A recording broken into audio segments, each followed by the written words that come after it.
Let me ask you this. Sir. If I pulled a gun right now and stuck it to your forehead, what do you think's about to happen? What do you think's about to happen? I'm putting you in the position the victim was in. Yes, sir. You had all the authority and power, which you're not supposed to have over somebody. That's not for you. Yes, sir. The Supreme Being is supposed to have that power, not you. And if I put a gun, what do you think? The next moment, you can very well die. What do you think he thought? Same thing. You're going to later say, well, I didn't intend to kill you. How does that take back the fear? And what was going through their mind thinking, I'm about to end. My life on this as a living person is about to end, and I don't have control. Somebody else has control over my life, which isn't supposed to happen. That's not the way we're supposed to live, is it? No, sir. That's the way you did it. You assumed the power and authority. You can say, I didn't intend, but you think anybody believes that when they've got a gun to their head? No, sir. Yeah, that's going to make them feel better later. I mean, they'll wake up with nightmares their whole life. That's what they tell me. Well, that would be reasonable. It doesn't matter what you intended, it's what you did. That speaks for itself. I bet you didn't say, I'm putting this gun to your head, but I'm not going to really pull it. I don't intend to do anything to you. I'm just doing this. You didn't do that. This is a powerful technique judges sometimes use during sentencing, forcing a defendant to imagine the victim's perspective. It's not just about what could have happened. It's about the terror the victim experienced in that exact moment.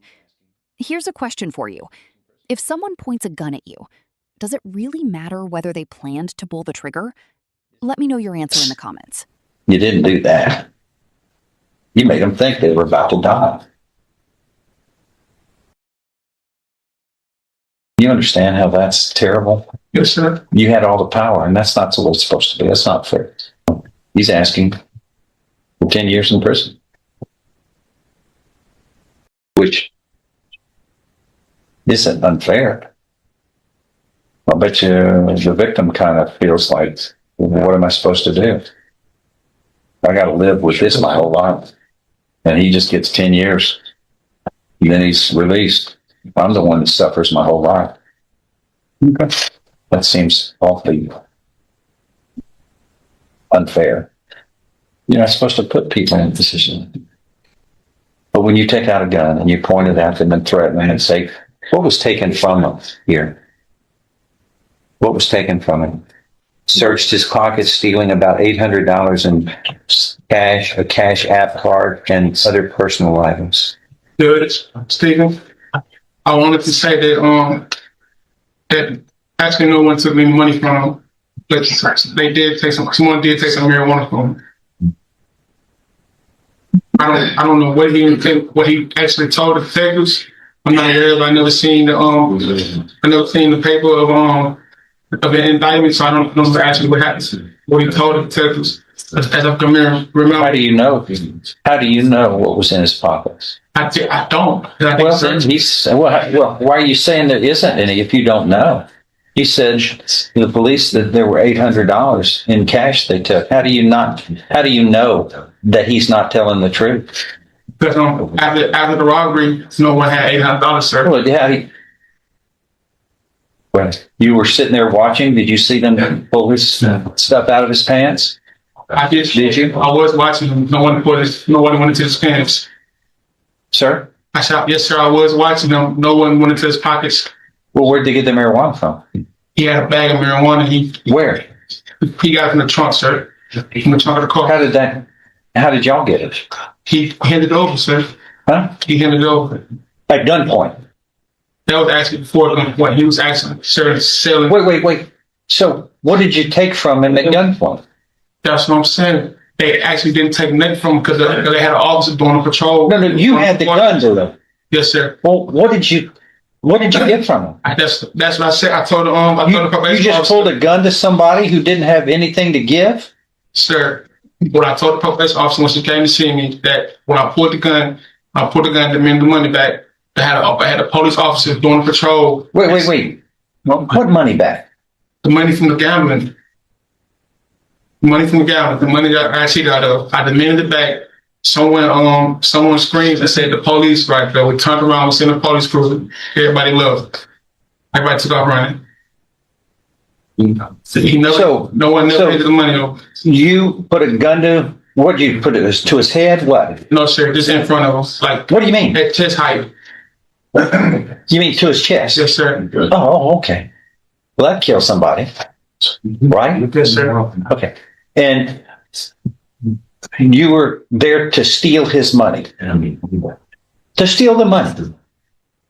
To take it from him at gunpoint, right? Yes, sir. You don't see anything wrong with that? I do, sir. Okay. Anything else? No.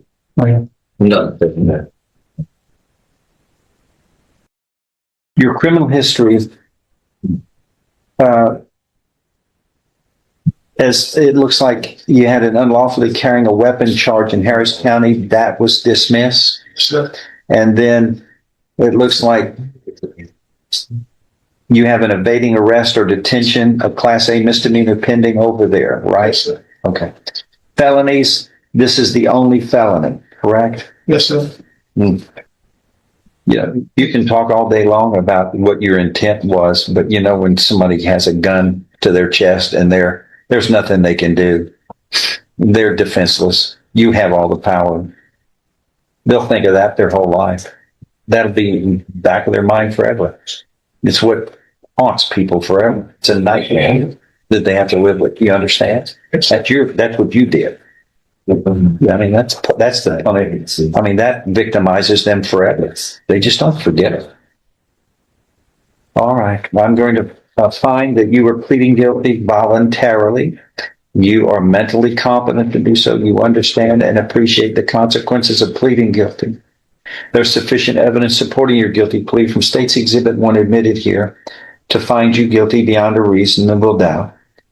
I now find you guilty beyond a reasonable doubt of this first-degree felony of aggravated robbery.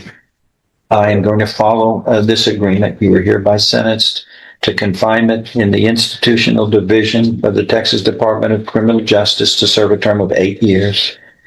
You will be given credit for all time served. Comment your opinion, like the video, and subscribe for more real courtroom moments.